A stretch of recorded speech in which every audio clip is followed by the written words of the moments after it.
A continuación, RTVC Noticias, emisión central. Este programa es para toda la familia. No contiene escenas de sexo ni violencia. Los menores deben estar en compañía de los padres o un adulto responsable. Contiene sistema closed caption. Este programa fue financiado con recursos del Ministerio de las TIC. RTVC Noticias, emisión central.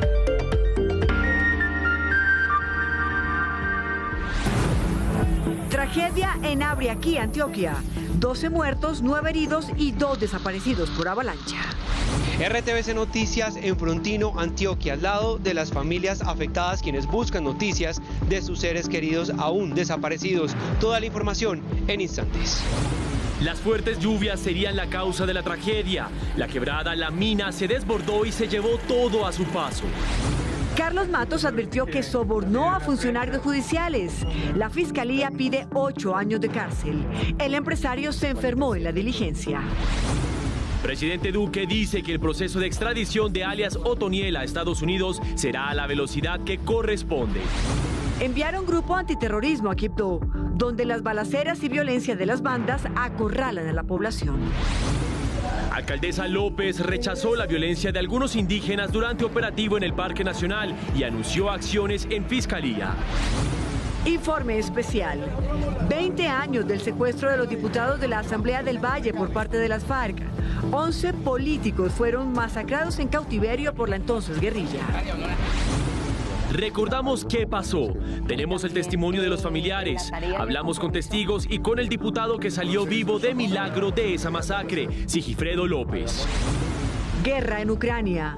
Asamblea de la ONU suspendió a Rusia del Consejo de Derechos Humanos. Esperen oportunidades. Hay cupos de empleo para operarios agrícolas. La ciudad donde todos se quieren quedar a celebrar. Feliz cumpleaños, Barranquilla. Y en deportes, Dani Martínez ganó la etapa de hoy en la Vuelta al País Vasco. Más adelante, informe de Goga desde España. Además, este viernes Colombia-Argentina. El sub-20 femenino se vive por Señal Colombia. Y hoy hay buenas noticias para los rockeros porque Guns N' Roses confirmó que va a venir a Colombia. En Cultura les cuento más.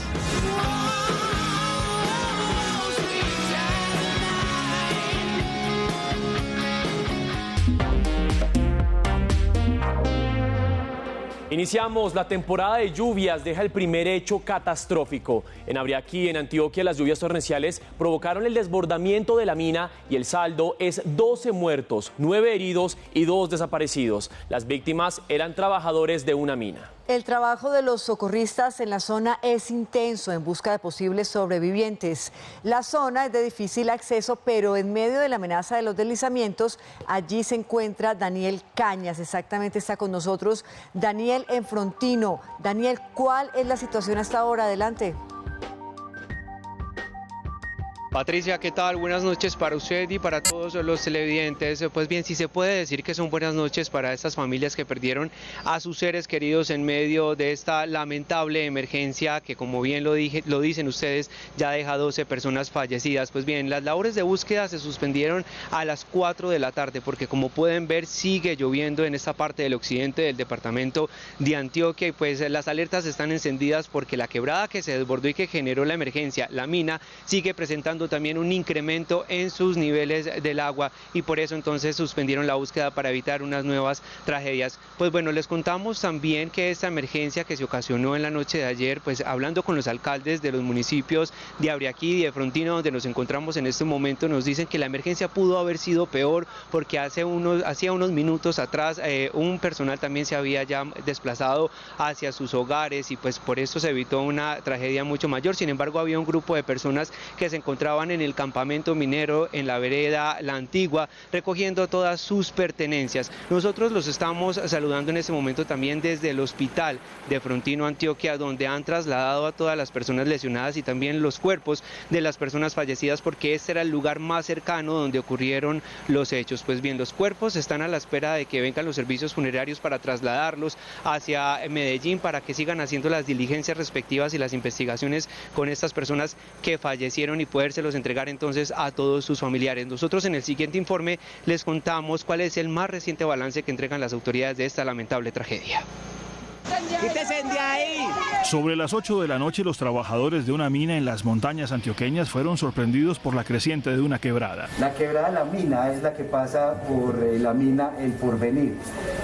No teníamos pues un sistema de alertas, la información que nos dan es que pues es una mina con todos los sistemas, pues con toda la legalidad.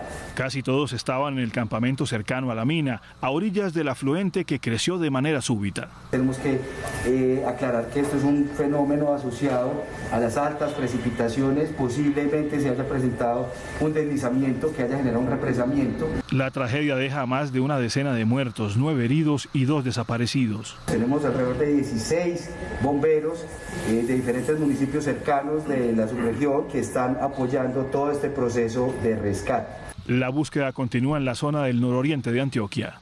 Muy lamentable, por supuesto, esta situación, Daniel. Este recorrido que usted hizo hoy de Medellín a Frontino, usualmente en condiciones normales es de 4 horas y media. Hoy, ¿cuánto tiempo tardó en llegar allí, al lugar de la noticia? Sí, Patricia, pues mire, para poder llegar al municipio de Frontino, Antioquia, nos tardamos cerca de 5 a 6 horas para poder entonces estar acá y cubriendo pues este especial de esta emergencia tan lamentable aquí en el departamento de Antioquia. Podíamos ver cómo en las vías, cuando venían que estaban en muy mal estado, habían derrumbes también que ya habían aislado las autoridades pues para prevenir algún tipo de accidente. Incluso habían momentos en que escuchábamos que caían rocas desde las montañas. Pues bien, esta tragedia, como ya lo venimos diciendo, deja 12 personas fallecidas. Nosotros hemos hablado con algunos de los familiares que han venido a reconocer los cuerpos y hemos conocido desgarradoras historias como la que les vamos a presentar a continuación, de una mujer que se había ido a buscar mejores oportunidades a la ciudad de Medellín, pero que hacía una semana llegó aquí al municipio de Frontino, a la mina donde estaba trabajando, y pues lamentablemente 7 días después pierde la vida en esta tragedia. No, mi papá y mi mamá están destrozados, no sabemos porque hace poco habíamos perdido también otro hermano y ya son 2 golpes. Esta es una de las 12 historias trágicas que viven igual número de familias hoy en Antioquia. Él contándonos pues ahorita que había excavado demasiado porque él tenía la esperanza de encontrarla viva. Él le gritaba Fátima, Fátima, y él en el desespero escuchaba que es que ella le respondía. Algunas en medio del dolor esperan fuera del hospital en Frontino para despedir a quienes les arrebató la quebrada. Esta mañana ingresaron a la morgue del hospital 10 cuerpos, ya fueron identificados. La funeraria salió a las 3:30 de la tarde de Medellín porque hay que desplazarlos hacia medicina legal. 9 personas reciben atención médica en municipios aledaños. Queremos enviar obviamente un mensaje de solidaridad a las familias de las personas que han fallecido. El presidente de la República envió palabras de apoyo para las familias afectadas. Ponemos a disposición la ayuda necesaria para atender a los damnificados de esta tragedia. Desde el aire se ve claramente el sector que arrasó la quebrada La Mina en el nororiente de Antioquia. La alerta para los habitantes de la región no sobra, y más cuando las lluvias aumentan. Evacúen esos lugares y se aparten, porque lo que hemos vivido aquí es una avenida torrencial por una lluvia muy intensa en la noche de ayer. Los organismos de rescate junto a los bomberos seguirán las labores de búsqueda de las personas desaparecidas.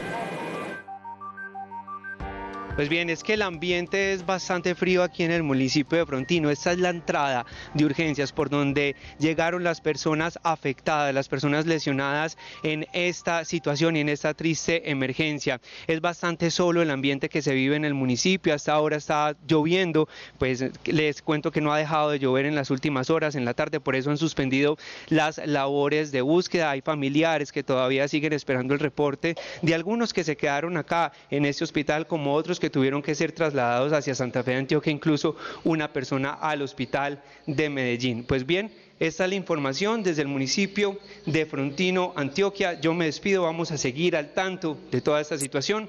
Daniel Cañas, RTVC Noticias, conectados 24/7. Continuamos con más información. Carlos Matos admitió que sobornó a funcionarios de la rama judicial a cambio de beneficios legales en el caso Hyundai. La Fiscalía pide una condena de 8 años de cárcel. A pesar de confesar los delitos imputados, la Fiscalía pidió entre 6 y 8 años de prisión para Matos, quien sufrió una descompensación en medio de la audiencia. Perdón, su señoría, que puede decir que calle. Perdón. Un segundo que le dejo aquí al señor Marcos. El representante de las víctimas y el Ministerio Público coincidieron con la petición del ente acusador. Por su parte, la defensa de Matos rechazó la solicitud. Pero vemos un ejercicio de agravación y de persecución tan desproporcionada, pero tan abiertamente desproporcionada, que riñe realmente con la aplicación de justicia. Minutos más tarde, Matos reconoció los delitos por los que es señalado. Señor juez, yo, Carlos José Matos Barrero, me acojo al mecanismo de terminación anticipada. El próximo 22 de abril el juez dictará la sentencia que Carlos Matos deberá pagar. El presidente Duque se refirió al proceso de extradición de alias Otoniel, que ya avaló la Corte Suprema de Justicia. Dijo que el trámite se hará a la velocidad que corresponde. El presidente Iván Duque celebró la decisión de la Corte Suprema de Justicia de avalar la extradición de alias Otoniel. Este hecho es la demostración que en la separación de poderes y en la colaboración armónica entre los mismos se defiende el Estado de Derecho frente a cualquier criminal.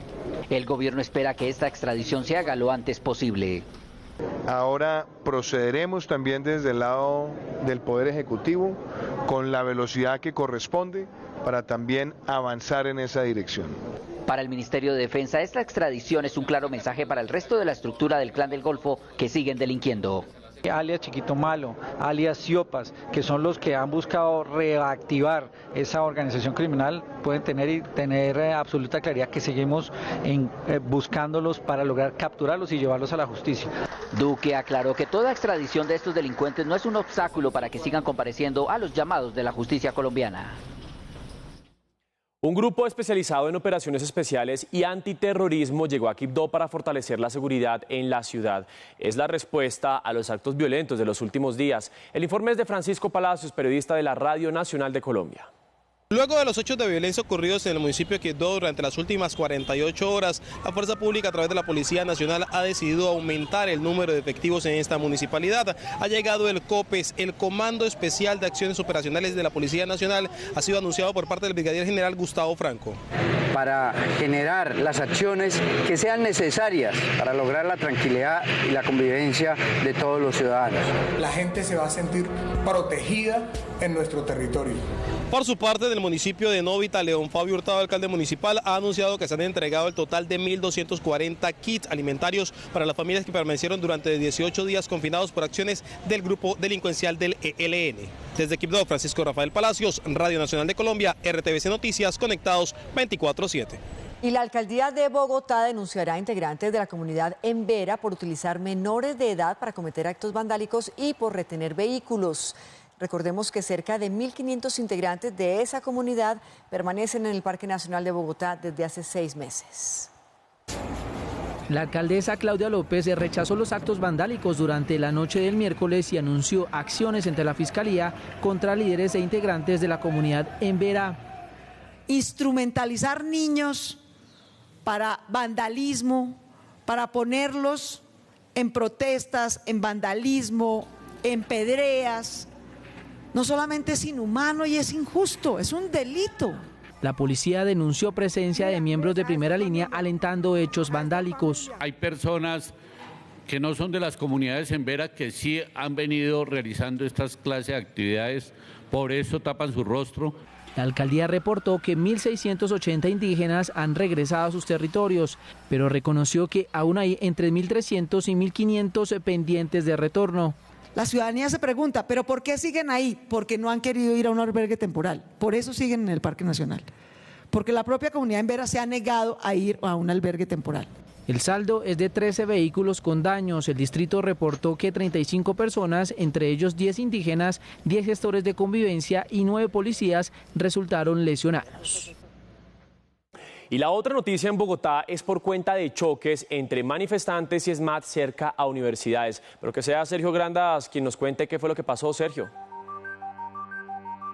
Mateo, muy buenas noches. Pues por cerca de 4 horas manifestantes, personas encapuchadas se enfrentaron con integrantes de la fuerza pública contra el ESMAD. Este es el lugar donde más se registró precisamente enfrentamientos. Uno de los andenes que se encuentra en obra, parte de los materiales que se encuentran en este punto fueron utilizados por los encapuchados para ser arrojados a los integrantes de la fuerza pública.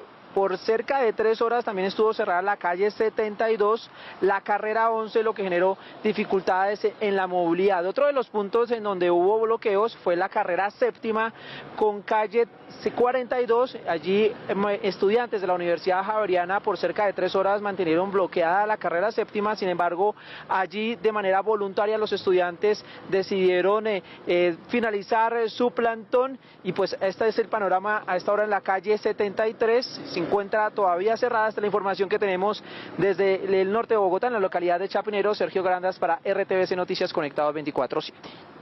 Sergio Grandas, muchísimas gracias a usted. Vámonos de Bogotá para Cali, porque allí el cuerpo de un bebé fue encontrado en un canal de aguas lluvias. Carlos Gutiérrez, vamos con usted y le pregunto qué dicen las autoridades al respecto. Muy buenas noches, Mateo y televidentes. Hay un dato actualizado que ha entregado una fuente de medicina legal, y es según la cual al menor de edad primero lo asesinaron. Presenta una herida por arma cortopunzante en el tórax y posteriormente fue arrojado a este canal de aguas lluvias ubicado en el oriente de Cali. Fue en un canal de aguas lluvias donde la comunidad encontró el cuerpo de un bebé de aproximadamente 8 meses de nacido flotando. El caso ocurrió en el barrio Alfonso López, oriente de Cali. Las autoridades iniciaron con la investigación. La Policía Nacional asigna un grupo especial de la Seccional de Investigación Criminal para esclarecer los hechos. En zona rural de Tuluá, centro del Valle del Cauca, 2 niñas de 13 y 16 años de edad fueron encontradas muertas. Al parecer se iban a encontrar con un conocido. Hasta el momento no se ha podido establecer la plena identidad de estas 2 personas por parte de las autoridades. Estamos realizando las coordinaciones con nuestro Ejército Nacional. Durante el primer trimestre de este año, según cifras de las autoridades de Cali, 282 personas fueron asesinadas. El 5% eran menores de edad.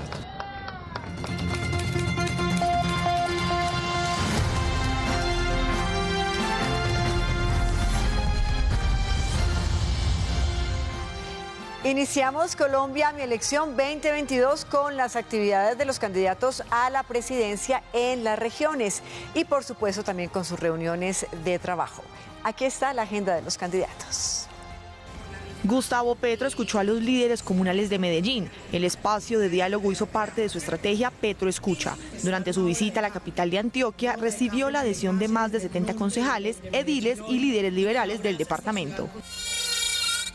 En reunión con alcaldes de todo el país en Cartagena, Federico Gutiérrez se comprometió a aumentar de 49 billones a 70 billones de pesos el cupo de los municipios en el Sistema General de Participaciones. Hablar desde la descentralización, que los recursos lleguen a las regiones, que se vean invertidos en educación, en salud, en deporte, en cultura, en infraestructura, y que vamos a apoyar. El candidato Sergio Fajardo atendió agenda privada y en la tarde instaló el comité exterior de su campaña para los colombianos que votan fuera del país. En su visita al sistema de medios públicos, Rodolfo Hernández habló con RTVC Noticias de su plan de gobierno que, entre otras cosas, plantea restablecer las relaciones entre Colombia y Venezuela. La dictadura la tienen que quitar son los venezolanos, no nosotros. Abrimos las relaciones. Y allá seguirán los conflictos que son diplomáticos, los seguimos a través de la Cancillería. En Valle del Cauca, el candidato Luis Pérez recibió el apoyo de la dirigencia comunal del departamento. Aprovechó su visita para hablar sobre su propuesta de productividad con la que busca fortalecer el agro colombiano y mejorar la economía del país. Ingrid Betancourt, Enrique Gómez y John Milton Rodríguez atendieron agendas privadas. Desde varios sectores de Chocó fue reportado el desabastecimiento de alimentos debido al bloqueo en la vía panamericana entre Pereira y Quibdó, que fue instalado por integrantes de algunas comunidades indígenas. Más información de nuestras regiones con los periodistas de la Radio Nacional de Colombia. En el municipio del Peñol, Antioquia, una mujer perdió la vida y otra más se encuentra desaparecida tras el volcamiento de la moto acuática en la que ambas navegaban por el embalse de este municipio sin chaleco salvavidas y sin saber nadar. Y en un operativo conjunto entre Gobernación de Risaralda y Fiscalía General de la Nación se confirmó la incautación de por lo menos 980 botellas, las cuales estaban listas para ser distribuidas como licor adulterado. También dentro de este material incautado habían por lo menos 2.333 pegatinas y distintivos de reconocidos licores que se comercializan en nuestro país. La alcaldesa de Santa Marta, Virna Johnson, aseguró que se encargará personalmente de establecer un cronograma de abastecimiento de agua en los sectores más críticos, como 20 de julio, Bastidas, Tanganga y el corredor turístico, pues asegura que la empresa de servicios públicos Smart no es capaz de asumir el problema tal como se ha hecho en años anteriores.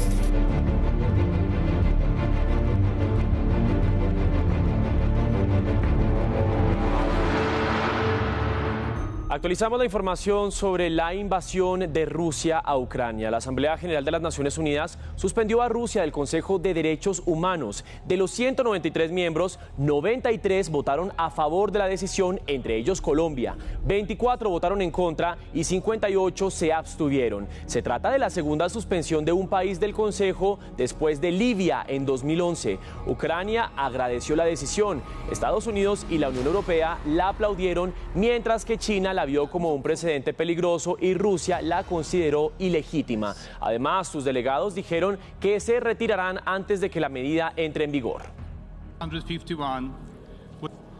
Por otra parte, expertos creen que juzgar los crímenes de guerra en territorio ucraniano no será fácil, a pesar de las brutales imágenes de cuerpos en las calles de Bucha y otros tantos en fosas comunes. Aunque el presidente ruso Vladimir Putin calificó las fotografías y videos de cientos de cadáveres registrados en Bucha como una provocación grosera y cínica, Alemania afirmó que las imágenes satelitales demuestran que la versión de Moscú es insostenible y Estados Unidos asegura que son grandes crímenes de guerra. Sin embargo, un experto internacional en la lucha contra la impunidad en materia de crímenes contra la humanidad afirma que las imágenes por sí solas no permiten atribuir esta responsabilidad a una persona o a un grupo preciso y que incluso si se determina que lo hicieron los rusos, hay que saber quién dio la orden. Las imágenes y los videos pueden revelar elementos importantes, pero por sí solos no pueden revelar la historia completa. Grant señala que el primer paso en toda investigación de este tipo es asegurarse de que se cometió un crimen porque, aunque parezca evidente, no siempre lo es. Una vez se determine así, llega la compleja tarea de establecer quién es el responsable.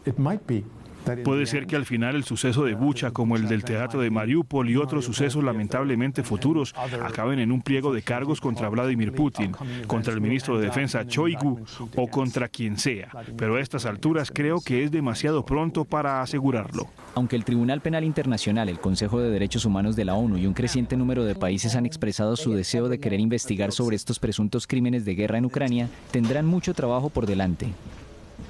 Ucrania pide armas. Durante la cumbre de la OTAN celebrada hoy en Bruselas, Ucrania siguió pidiéndole a Occidente que la apoyen para mantener la resistencia.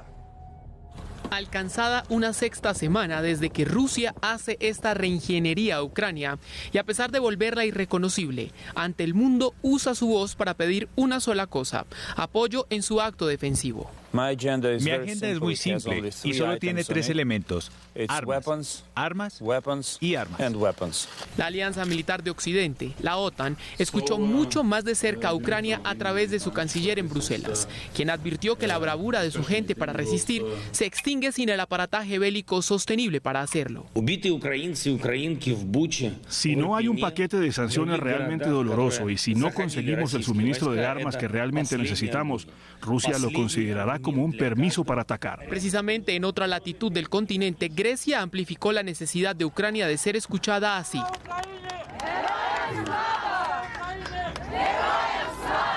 Intervención que se tornó polémica cuando Zelensky cedió su espacio a un soldado greco-ucraniano del batallón Azov, autodenominado como neonazi. A miles de kilómetros y casi en simultáneo, el Kremlin hablaba de retrocesos en lo negociado. Vemos esto como manifestación del hecho, que el régimen de Kiev es controlado por Washington y sus aliados, que presionan al presidente Zelensky para que continúe las hostilidades. Ucrania y su realidad palpita con lo que ocurre dentro de sí misma y el eco que genera fuera, capaz de trastocar el orden internacional.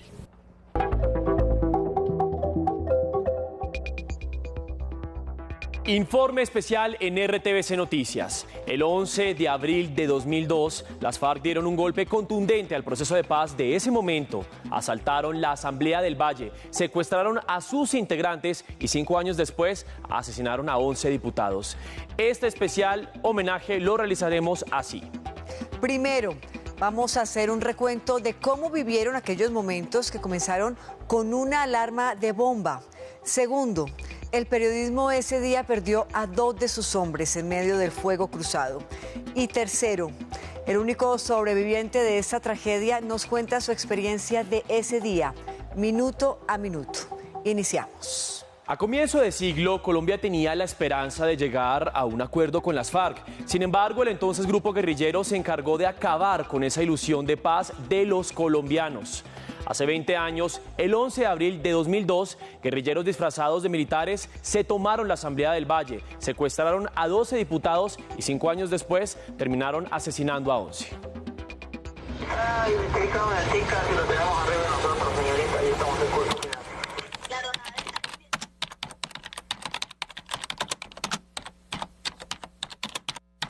Con sus acciones y con su actitud, se ha encargado de cerrarle la puerta a la solución política.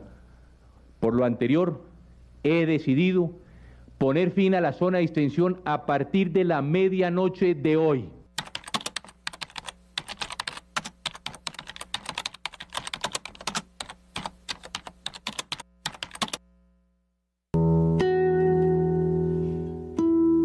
El 10 de abril de 2002, la Asamblea del Valle discutía la amenaza que representaba el recrudecimiento de la violencia en esa zona del país.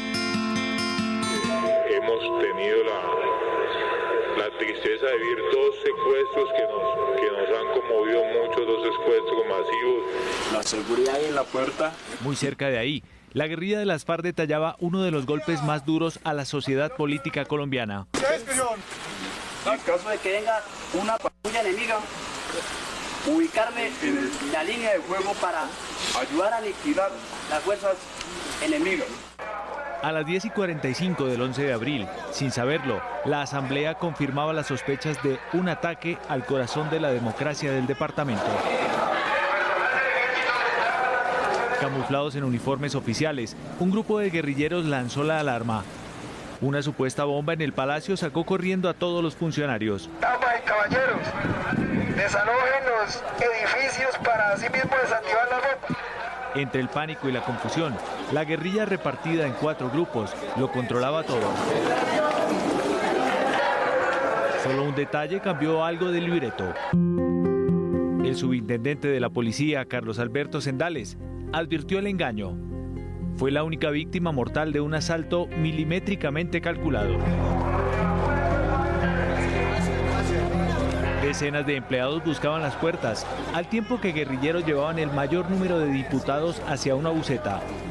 El señuelo fue trasladarlos a la 3ª Brigada de Cali, teniendo en cuenta su alto cargo. Hay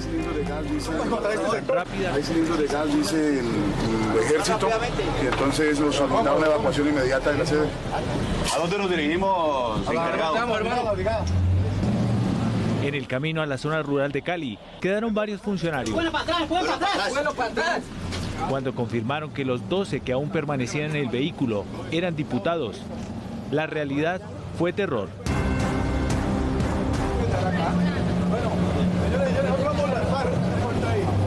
Señores, nos llevamos del centro de Cali.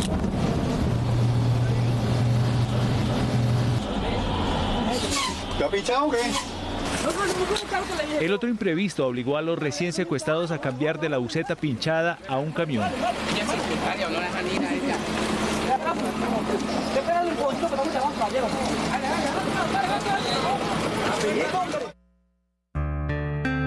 Cuando las autoridades se percataron del secuestro, ya era tarde.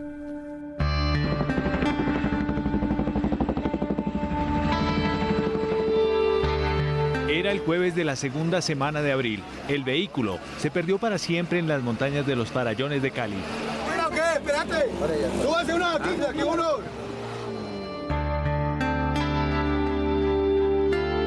De ahí en adelante, fueron varios jueves y viernes santos con su ausencia. Otra cantidad de navidades, de cumpleaños, de promesas que no pudieron cumplirse. de ruegos por un intercambio humanitario, de futuros idealizados con el regreso, de mensajes lejanos desde un mundo del que nunca volvieron 11 de los 12 que se fueron ese día de abril.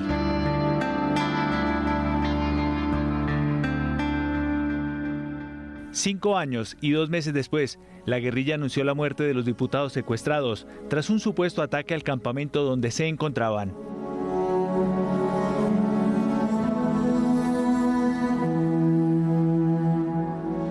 Se trató de otra jugada cruel del destino, ensañado contra un país donde los finales felices, por esos días, eran los menos comunes.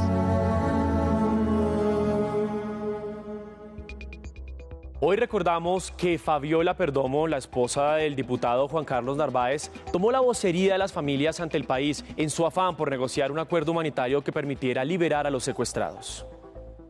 Mi hija y yo le agradecemos al acuerdo de paz, porque fue ese espacio donde pudimos hacer catarsis, donde pudimos conocer la verdad y donde pudimos perdonar. Nuestro homenaje también es para el conductor y el camarógrafo de Noticias RCN, quienes murieron horas después en su intento por llevar la noticia a los colombianos. Juan Bautista Díaz, fotógrafo de Cali, fue testigo presencial de esos hechos y vio morir a uno de sus colegas dentro del carro baleado.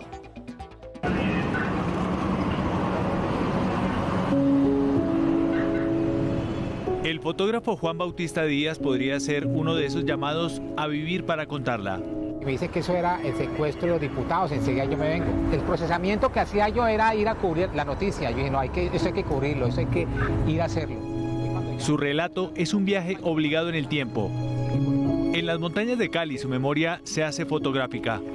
En este sitio es donde nos reunimos y decidimos continuar por esta vía hacia Pichindé. Pero pues siempre tengo la esperanza de encontrarnos los liberados por ese camino. Junto a la periodista Luz Estela Arroyave y 2 compañeros de Noticias RCN, confió su vida a la determinación y a la pasión por informar. Se regresa Caracol y se regresa El País. Entonces, en este punto más o menos, decidimos subirnos al carro y es cuando dice Walter, voy hasta esa curva y me regreso. Esa tarde se le revela en 4 momentos como la más impecable de sus fotografías. Aquí en este cañón ya estaba saliendo el helicóptero. Yo me agacho en el carro, miro el helicóptero cuando suena el primer rafagazo. Cuando yo volteo a mirar al techo del carro, ya estaba el hoyo en el vehículo. Miro a Walter y ya Walter estaba cayendo a un lado del carro. Luz Estela quedó dentro del carro, la llamamos, Luz Estela, bájate, el helicóptero se fue perdiendo hacia esta parte izquierda. Cuando el helicóptero comienza a bajar, nosotros, hey, no disparen. Yo me quedé chaleco, no disparen. Y el helicóptero vino, bajó en picada y comenzó a disparar. Yo alcanzamos a ver los disparos pegando en la carretera. Di la vuelta, toqué a Walter aquí, meto mis manos donde estaba él, yo lo toqué, tenía una herida aquí en el brazo, cuando de nuevo vimos el helicóptero ya otra vez por el mismo sitio, Dios mío, otra vez. Héctor sale hacia la parte de atrás del campero, yo salgo por esa parte de acá. Aquí Luz Estela me pregunta, ¿qué hacemos, Juan B? ¿Qué hacemos? Yo le dije, rezar. Vamos a orar porque Dios es el único que nos puede sacar de aquí nada más. Estaba con ella ahí y cuando escucho el helicóptero muy cerca, muy cerca, y el helicóptero comienza a disparar y yo lo que hice fue sostenerme de una roca que hay abajo, me sostuve de la roca y esperé pues que me mataran, porque qué más pensé yo que me iba a suceder. Primero Walter López, el conductor del carro. Dije a Luz Estela, yo voy a subir a buscar ayuda a Luz Estela porque Héctor está muy mal y se nos puede morir aquí. Me preguntó dónde está Walter y dije, no, Walter ya murió, Walter está muerto. Luego, el flaco querido, Héctor Sandoval, quien sobrevivió hasta el otro día en un hospital de Cali. Me decía, Juan B, ayúdame que me dieron. Subí hasta donde estaba, comencé a preguntarle, ¿dónde te dieron? Y él me dijo, en la pierna. Yo le dije, ¿arriba o abajo de la rodilla? Y me dijo, no, en la rodilla. Yo dije, en la rodilla. Un disparo de 1.50 en la rodilla, pues es grave, muy pero muy grave.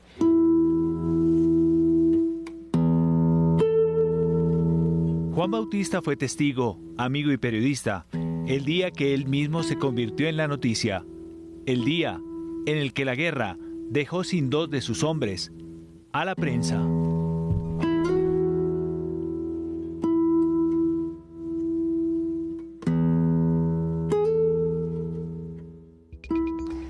El gran ausente el día de la graduación de bachiller de Laura Charri fue su papá, el diputado Carlos Charri.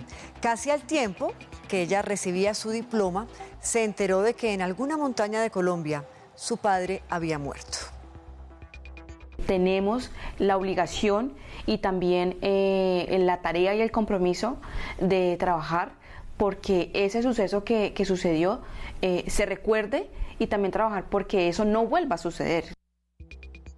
Este especial convergente de RTVC Noticias y Radio Nacional de Colombia llegó hasta el corazón de la Asamblea del Departamento con el único diputado sobreviviente, Sigifredo López. Catherine Estacio, periodista de la Radio Nacional de Colombia en Cali, tuvo una conmovedora charla con Sigifredo. Así vivió él, minuto a minuto, lo que pasó el día de su secuestro. El 11 de abril del año 2002, a las 10 en punto de la mañana, 5 minutos antes, yo llegué cumplido a mi sesión en la asamblea porque yo había citado al secretario de Educación de la época. Me bajé aquí en este semáforo, hice este recorrido e ingresé. Inclusive no subí a mi oficina, sino que me vine directo acá y ya habían militares regados o personas disfrazadas de militares, nos dimos cuenta después. Fui a sentar a mi silla.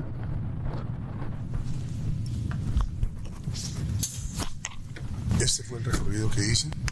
Y aquí estaba hasta que estuve unos 10, 15 minutos. Y allí inició una larga odisea que duró 7 años. Sufrimiento por todos lados, asesinato, muertes, dolor y más dolor. Desalojen los edificios para así mismo desactivar las ropas. Llevaba aquí unos 5 minutos, 10 minutos, cuando un señor que estaba allí dijo: hay una amenaza de bomba en el edificio y tenemos que evacuar. Vamos a salir por la parte, es la salida de emergencia. Y efectivamente dimos la vuelta acá y salimos y nos estaba esperando una buseta color blanco, blanco y negro, de la empresa Blanco y Negra de la época. Cuando llegamos a la esquina hay unos compañeros que venían como tarde a la sesión y nos vieron y dijeron: nosotros también somos diputados, ¿para dónde van? Subieron. Y entonces nos solicitaron la evacuación inmediata de la sede. Habíamos recibido amenazas de toma del edificio y de secuestros. Ya el Mono Jojoy había avisado que iban a secuestrar políticos. Y un mes y medio antes habían secuestrado a Ingrid Betancourt y también a Hechen Turbay en un avión. Esa es la razón por la cual esta fue la crónica de una tragedia anunciada. Eso fue supremamente trágico. Es un milagro de Dios el hecho de estar vivo, de ser el único sobreviviente. Hay gente que no perdona que haya sido el único sobreviviente. Lamento enormemente que mis compañeros no hayan podido estar acá. Sentarse en esta silla donde hace 20 años fui secuestrado, todo esto pues es doloroso. Venir acá y recordar esto siempre es doloroso. Pero entiendo que hay que hacer un ejercicio de memoria con el propósito de que no se vuelvan a repetir. También es cierto que ha habido impunidad, también es cierto que el acuerdo de paz tiene muchas falencias, pero aún en esas falencias hay que corregirlas, porque es preferible un acuerdo de paz con deficiencias y no continuar en el mismo círculo vicioso de la violencia que tanto daño nos ha causado como sociedad. Si se pudo lo más, que era un acuerdo de paz, se ha podido lo menos, que era un acuerdo humanitario. Sin embargo, no hubo voluntad política ni de las FARC ni del gobierno en ese momento. Nos habían condenado a morir de tristeza y a morir allá. Pero bueno, aquí estamos cumpliendo la voluntad de Dios. Siempre se ha dicho que los diputados secuestrados fueron 12, en realidad fueron 13. Silvio Valencia llevaba 3 días como diputado, pero su instinto de supervivencia le permitió engañar a los guerrilleros y se hizo pasar por un asistente de la asamblea. Por eso lo bajaron del camión. Hoy nos contó cómo lo hizo. Yo decía: Pacho, yo me voy a hacer pasar por asistente, colabóreme. Arimendi me va a hacer pasar por asistente, colabóreme. Pacho me dijo: Silvio, si te hace pasar por asistente y comprueban que sos diputado, te matan. Le dije: aquí estamos muertos ya, aquí no hay nada que hacer. Vamos para el monte, tenemos todas las de perder. Pero, ¿en qué va el proceso? La investigación penal por este caso fue enviada por la Fiscalía a la Justicia Especial para la Paz, JEP. En 2016, Pablo Catatumbo, a nombre de las FARC, pidió perdón a los familiares de los diputados asesinados. Nosotros terminamos aquí este informe especial. Nos vemos el próximo jueves con uno nuevo y por lo pronto seguimos aquí con más noticias en nuestra emisión central. Y hay noticias en Colombia, mi elección 2022. Les contamos que el Consejo Nacional Electoral concluyó que candidatos o aspirantes a la presidencia deben aparecer en el tarjetón con nombre y apellido completos, lo que significa que el nombre Federico Gutiérrez deberá aparecer completo. Así, Federico Gutiérrez. La decisión es la respuesta a una consulta elevada por la Registraduría Nacional. De acuerdo con el artículo 124 de la Ley 62 de 1988, las tarjetas electorales deben tener la impresión clara con el nombre y apellido respectivo del candidato. Conclusión: el apodo o el seudónimo de Fico no podrá aparecer en el nombre, pero sí en el logo.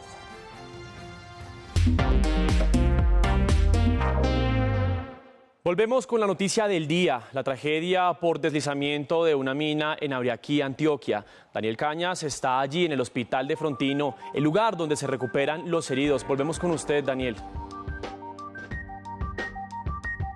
Mateo, sí, mire, en este momento están alistando esta ambulancia que ven en este momento en las imágenes, porque en pocos minutos va a salir uno de los sobrevivientes que también se encuentra aquí en el hospital, porque tiene que ser trasladado hacia el municipio de Santa Fe de Antioquia porque requiere una atención mayor por la gravedad de los hechos. Pues bien, mire, a esta hora son las 7:40 de la noche aquí en Frontino y en esta parte del occidente sigue lloviendo aquí en el departamento de Antioquia, pues las alertas siguen encendidas porque el aguacero es bastante fuerte el que cae hasta ahora aquí en el municipio de Frontino. Pues nosotros vamos a estar muy atentos cuando se reactiven nuevamente las búsquedas de las personas, de las dos personas que en este momento se reportan como desaparecidas, porque posiblemente, como lo dijo el director del DAGRAN en su último informe, que puedan aumentar entonces la cifra de personas fallecidas con estas dos personas que aún no han podido ser encontradas. Nosotros seguiremos atentos al desarrollo de esta lamentable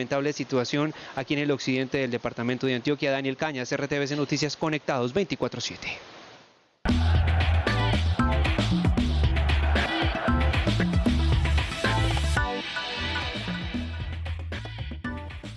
Muy buenas noches, bienvenidos a la información deportiva. Qué alegría saludarlos aquí desde la ciudad de Medellín con tan buenas noticias para el ciclismo colombiano.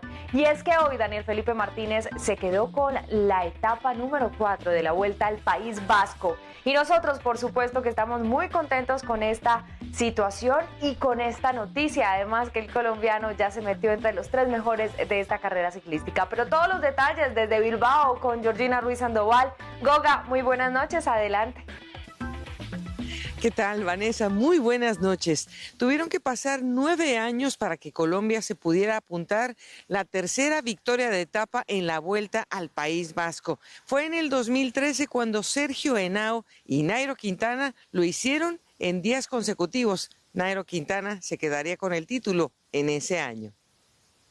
El Ineos Grenadiers había intentado ir por la etapa desde un día antes, pero no fue sino hasta la etapa 4 cuando se hizo realidad el objetivo, con el colombiano Daniel Martínez, aun cuando el equipo tenía también otra opción al sprint con Omar Fraile. Y la opción de nosotros al sprint era que si Omar aguantaba la subida, hiciera el sprint. Bueno, al final me he encontrado muy bien y sabía que el sprint final era un poquito picando hacia arriba, así que me venía bien. Y bueno, decidí hacerlo y me sentía al final con bien buenas piernas. El corredor de Soacha vivió un duelo intenso con Julian Alaphilippe desde las rampas del último puerto y más tarde en un remate explosivo. También quería sacar diferencias de cara a la general, así que era buscar la etapa y también sacar unas diferencias y al final, bueno, aquí hemos podido ganar la etapa. A 11 segundos del título y con 2 días de carrera, Martínez y el Ineos Grenadiers seguirán en pie de guerra.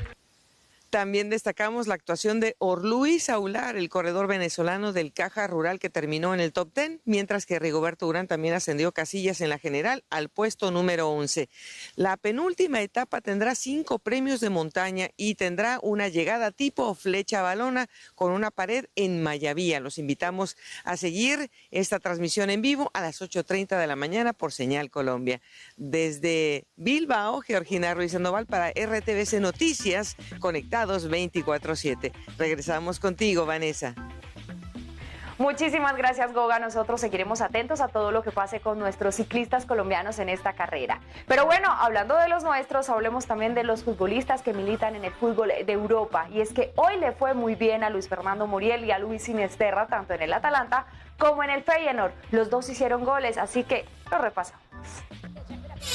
Un golazo se anotó Muriel. Jugando por la izquierda, el arco le queda de frente si maneja el perfil derecho. Y el delante. Finalmente, Rafael Borré apareció en esta jugada de aparente falta contra el Barcelona. El árbitro y el VAR determinaron que no había sido y el partido continuó a 0, hasta que apareció Nouf para meter este zapatazo y enviar la pelota al fondo.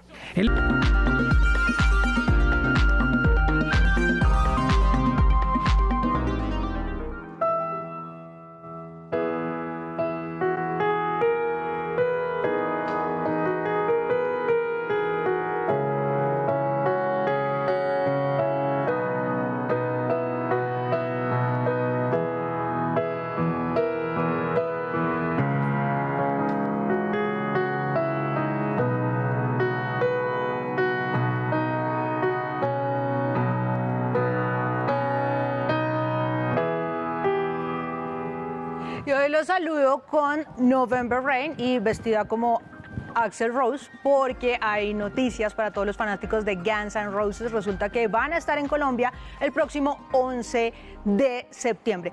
Ya han estado 3 veces, recordemos un poco cómo fue la primera. Fue en 1992, lo trajo un grupo de empresarios que tenía a la cabeza Julio Correal. De hecho, esta historia la cuenta él mismo en algún medio por si la quieren buscar. Y habían unido fuerzas, habían unido presupuestos, pero al final quedaron en un desfalco ahí porque habían hecho cuentas muy alegres alrededor de la plata y no alcanzaban a pagarle todo lo que habían pedido. Eran 2 fechas en principio. Los iban a traer de Venezuela porque salía un poco más barato. Ellos estaban en el tour de Use Your Illusion 1 and 2. Estaban en Venezuela, los iban a traer acá. Pero por esos días se dio el golpe de estado en ese país, cerraron el aeropuerto de Maiquetía y todos los equipos y toda la infraestructura que tenían para el escenario se quedó ahí atrapada. Así que de las 2 fechas que los empresarios habían programado, tuvieron que cancelar la primera, la gente por supuesto estaba furiosa, y dejar todo para la segunda. Sin embargo, había gente muy feliz, que eran todos los que vivían alrededor del estadio, y de hecho todas las señoras tradicionales que estaban haciendo cadenas de oración porque decían que Guns N' Roses era un grupo del demonio y que si uno ponía al revés las canciones de Your Illusion, iba a encontrar mensajes sobre el suicidio y sobre Satanás. Así que todas estaban escandalizadas y decían que era el colmo que hubieran traído a estos hijos demoníacos a tocar en Bogotá. Bueno, llegado el día del concierto, siguieron saliendo mal las cosas. Los periódicos titularon que el satanismo se había tomado la música en Bogotá, y ese día, además de que se les cayó un techo que habían traído de Miami para poner en el escenario, con luces y con todo lo que había, comenzaron a tocar y comenzó a llover justo cuando ellos estaban cantando November Rain.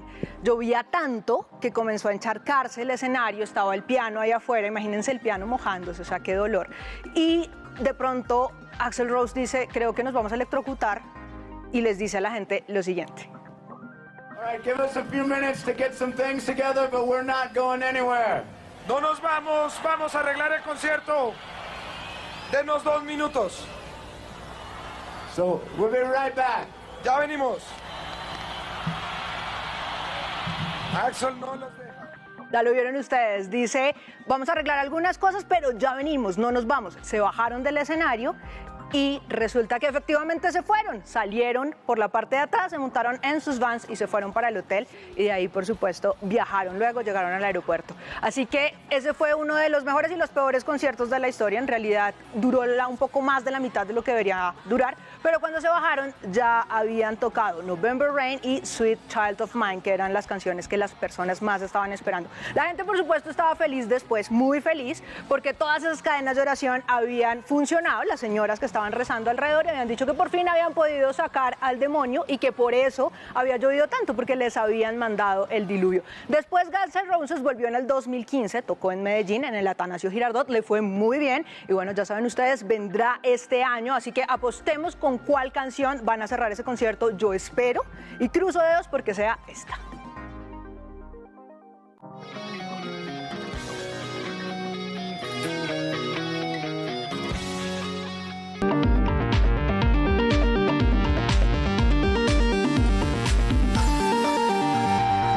Ahora que del 5 al 7 de mayo, Colombia 4.0 abrirá sus puertas. Innovación y tecnología serán protagonistas de esta feria que reúne más de 200 expertos nacionales e internacionales.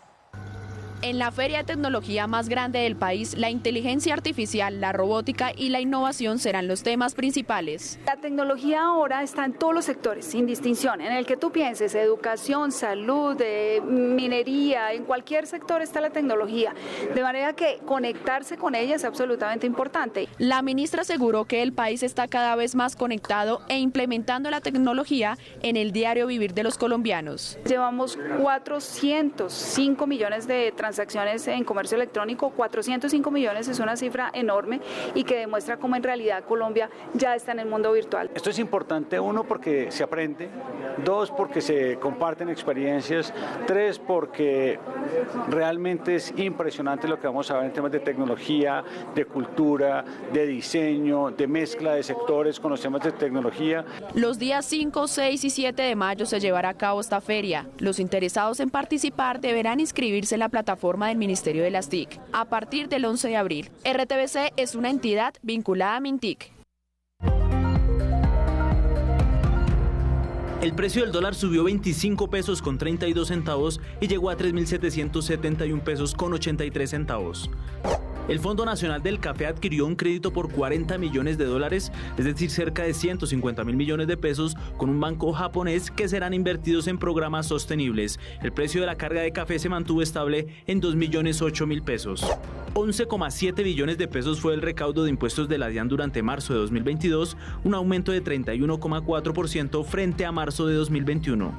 14,6% fue el aumento en las tarifas del servicio de la luz en el último año.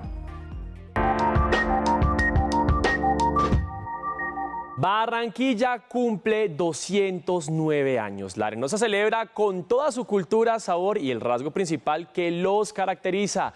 Todos se quieren quedar. Vamos inmediatamente con Elsie Beleño. Elsie, muy buenas noches. ¿Dónde está y qué nos puedes decir de esta celebración?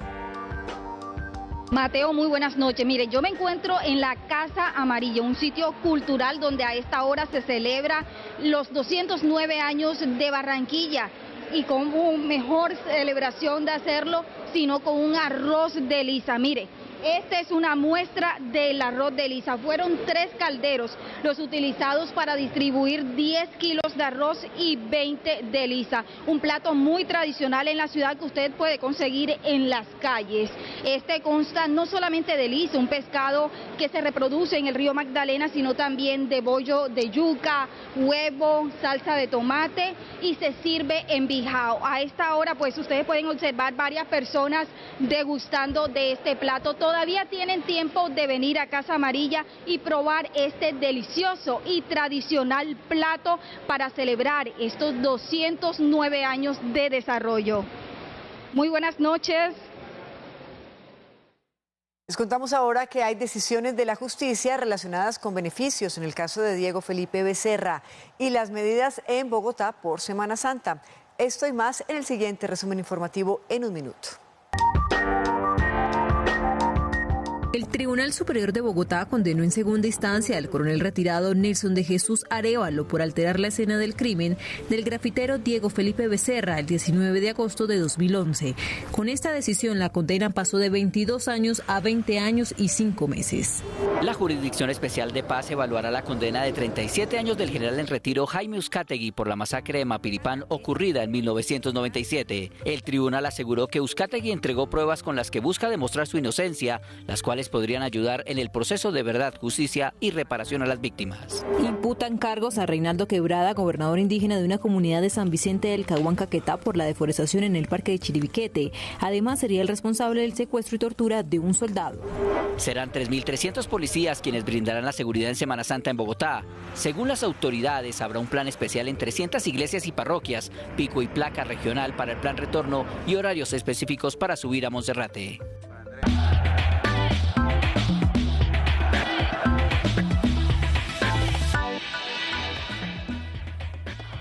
Y ya quedaron definidos los grupos de la Copa América Femenina que se va a jugar en nuestro país. Y por Señal Colombia ustedes van a poder disfrutar los partidos de la Selección Colombia, también del Sudamericano Sub-20 femenino. Mañana la selección se enfrenta a la selección de Argentina. Y por otro lado, María Camila Osorio ya se instaló en los cuartos de final del WTA 250 de Bogotá. Aquí el resumen deportivo del día. Del 8 al 30 de julio, Armenia, Bucaramanga y Cali serán sedes de la Copa América Femenina de Mayores y los equipos quedaron agrupados de la siguiente manera. En el grupo A quedaron Colombia, Chile, Ecuador, Paraguay y Bolivia. Y en el grupo B, Brasil, Argentina, Uruguay, Perú y Venezuela. Siguiendo con selecciones nacionales femeninas, la Sub-20, dirigida por Carlos Paniagua, debutará este viernes en el Sudamericano de la categoría que se juega en Chile. Las nuestras actuarán contra Argentina y el partido tendrá transmisión en vivo por Señal Colombia desde las 2 de la tarde. Finalmente, la tenista Camila Osorio ganó el partido de octavos de final del WTA de Bogotá por 6-3 y 7-6 ante la turca İpek Oz. Ahora la colombiana enfrentará en cuartos de final a la rusa Elina Avanesian. Y llegamos a oportunidades. Atentos superhéroes agrícolas de Cundinamarca porque hay 620 vacantes. Vean de qué se trata y cómo postularse. En oportunidades para que operarios agrícolas trabajen en diferentes municipios de Cundinamarca, vaya a la página agenciapublicadeempleo.sena.edu.co. Allí debe dar clic sobre la sección vacantes. Luego escoge el departamento Cundinamarca. Selecciona el ítem explotación primaria y extractiva y escoge la convocatoria. Ojo, porque antes de empezar cualquier proceso, debe crear un usuario y contraseña para registrar sus datos en la plataforma. Al ingresar le aparecerán las generalidades y requisitos como ser colombiano, ser bachillero técnico y tener mínimo 6 meses de experiencia laboral en el área. Atentos, porque son 620 vacantes con salarios de hasta 1.500.000 pesos mensuales que se están ofreciendo en diferentes empresas de municipios como Chía, Soacha, Mosquera, Fusagasugá, Cibaté, Tenjo, entre otros. Recuerde que la convocatoria va hasta que se agoten los cupos. Y muy importante, si quiere seguir informado 24/7, nos encuentra en todas nuestras redes sociales como RTVC Noticias.